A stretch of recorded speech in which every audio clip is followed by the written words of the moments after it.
Hola de nuevo, esta es la parte 2 del video de la clase de cinemática. Habíamos terminado de ver en el video anterior, ¿cierto? Lo referente a, a vectores, habíamos terminado con esa diapositiva y ahora entonces nos corresponde continuar con el resto de la clase. Vamos a primero que nada definir lo que vamos a entender por posición de un objeto o de un cuerpo. Es importante definir en primer lugar que cuando uno habla de posición, uno está hablando de dónde está un objeto siempre con respecto a otra cosa, siempre con respecto a otro punto en el espacio. A ese otro punto en el espacio al cual nosotros hacemos referencia cuando nos referimos a la posición de un cuerpo, le vamos a llamar sistema de referencia. Y es algo que es muy importante para todo lo que viene a continuación, porque nos permite definir la posición como un vector. Es decir, yo determino un sistema de referencia, un origen, ¿cierto? Por ejemplo, en un plano cartesiano x, y a continuación dentro de ese plano yo puedo definir exactamente en qué lugar se encuentra el móvil, el cuerpo al que yo me estoy refiriendo, y de esa manera entonces la posición se convierte en un vector que va desde ese origen al punto entonces en el plano cartesiano donde está. En este dibujo que ustedes pueden ver en esta diapositiva, ¿cierto? Tengo una línea recta, un movimiento en una sola dimensión, y la persona está ejemplificando el punto de referencia o el punto del observador, que también va a ser usualmente es el punto de referencia, el punto de un observador determinado. Y el móvil que vamos a analizar es este auto de carrera, ¿cierto? Que se mueve a lo largo de esta línea recta, ¿cierto? Que es la única dimensión en la que está ocurriendo este movimiento. Si nosotros numeramos esta recta y llamamos a este eje como X, podemos situar, ¿cierto?, el origen del sistema de referencia justo donde está la persona, de manera que el cero del sistema de referencia corresponda, ¿cierto?, con el observador. De ese modo, nosotros podemos ahora saber exactamente dónde está el auto de carrera con respecto al observador o a nuestro sistema de referencia. Por ejemplo, vamos a definir entonces, como decíamos antes, el eje X con todos sus valores, siendo el 0 el punto cierto de referencia donde está el observador. Y vamos a llamar la posición como el vector R con una flechita arriba, que es como designamos a los vectores, ¿cierto? Con una letra y la flechita arriba. Eso para nosotros ya es una cantidad vectorial. Y vamos a definir las posiciones del auto en distintos momentos con respecto al observador que está situado, como habíamos visto antes, en el punto 0. En este momento, el auto se encuentra, y lo vamos a definir por la punta, ¿cierto? Su punta se encuentra en la posición menos 6 con respecto al 0. Como está en la posición menos 6, y de acuerdo a lo que vimos en el video anterior con respecto a los vectores unitarios, ¿cierto? Nosotros vamos a decir que la posición R, entonces, de este móvil corresponde a este vector, que va desde el origen 0 hasta el menos 6. ¿Y cuál es la dirección que tiene? Bueno, la dirección del eje X. Por eso entonces el vector posición R del auto en este momento va a ser menos 6 y tongo metros. Fíjense bien que el signo menos nos está dando el sentido en el eje X porque está acompañado de un hitongo. El 6 nos está dando la distancia, ¿cierto?, que está del sistema de referencia, y siempre entonces yo pongo las unidades en las cuales estoy midiendo esa distancia. De esta manera entonces queda perfectamente determinado el vector posición R para el automóvil en ese momento.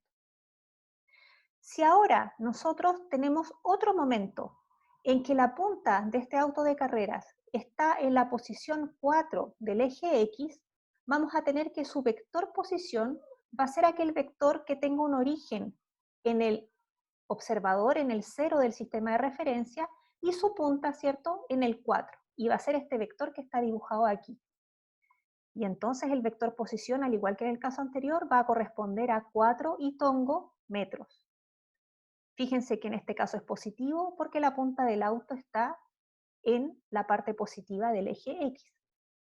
Y apunta entonces en el sentido hacia la derecha, que es el sentido hacia donde están el eje X positivo. Si lo tomamos en un punto aún posterior, ¿cierto? Podemos ver que el auto ha avanzado hasta la posición 8, 8 metros desde el origen. Por lo tanto, su vector será un vector que tendrá tamaño 8, ¿cierto? Desde el punto 0 hasta el punto 8 metros, e irá en la dirección del eje X, que es el único eje en el que nos estamos moviendo, y en el sentido positivo. Por eso, el vector R, en este caso, será 8 y tongo metros. Ahora bien, cuando uno habla de posición, y tal como veíamos en el ejemplo anterior, por ejemplo, el auto de carrera partió en el -6 y se fue moviendo a lo largo del eje, ¿cierto? Cambiando de posición hacia la derecha. Para indicar ese cambio de posición, y tal como lo veíamos en el video anterior, vamos a referirnos a otro vector, que es el vector desplazamiento. Y el vector desplazamiento lo vamos a definir como un cambio en la posición desde una posición inicial a una posición final. Por lo tanto, el vector desplazamiento va a estar definido como el vector posición final menos el vector posición inicial. Si volvemos a nuestro ejemplo, ¿cierto? Habíamos dicho que el auto había partido en la posición -6, o sea, con un vector posición -6 y tongo. Y un tiempo después, ¿cierto? Lo encontrábamos en la posición 8, es decir, con un vector posición final 8 y tongo. Por lo tanto, el desplazamiento lo podemos calcular como el vector final menos el vector inicial, es decir, 8 y tongo menos la posición inicial menos 6 y tongo, y eso da 14 y tongo metros, que es el vector desplazamiento. Si ustedes pueden ver, corresponde en este caso un movimiento lineal a todo lo que el auto se desplazó desde el -6 hasta el 8. Otro vector que definimos en cinemática y que será de gran relevancia, para lo cual necesitábamos definir previamente el vector desplazamiento, es el vector velocidad. Ustedes lo han escuchado, nosotros lo usamos de manera cotidiana, pero vamos a tratar de darle una profundidad y una noción vectorial a este término que nosotros usamos tan coloquialmente. Y vamos a partir definiéndolo entonces, definiendo la velocidad como un vector que es producto de la razón del vector desplazamiento en el tiempo transcurrido durante ese desplazamiento. Dicho de otra manera, el vector velocidad corresponderá al desplazamiento dividido por el tiempo que tomó ese desplazamiento, o lo que es lo mismo, el delta posición, ¿cierto? Posición final menos posición inicial, por el tiempo que demoró en realizarse ese cambio de posición.